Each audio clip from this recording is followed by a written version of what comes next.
بسم اللہ الرحمن الرحیم۔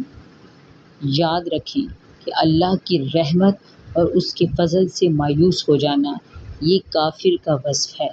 مومن کی تو یہ شان ہی نہیں کہ وہ مصیبتوں، پریشانیوں، تنگدستی کی وجہ سے اللہ کی رحمت سے مایوس ہو جائے۔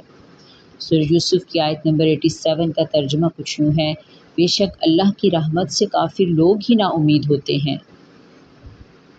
حضرت عبداللہ ابن مسعود رضی اللہ تعالیٰ عنہ سے مروی ہے، نبی پاک صلی اللہ علیہ وآلہ وسلم نے ارشاد فرمایا کہ جو گناہ گار آدمی اللہ تعالیٰ کی رحمت کی امید رکھتا ہے وہ اس بندے سے زیادہ اللہ کی رحمت کے قریب ہوتا ہے جو بڑا عبادت گزار ہو جانے کے باوجود بھی اللہ کی رحمت سے مایوس ہو جاتا ہے، اور اللہ کا اطاعت گزار ہونے کے باوجود بھی یہ امید نہیں رکھتا کہ اسے اللہ کی رحمت ملے گی۔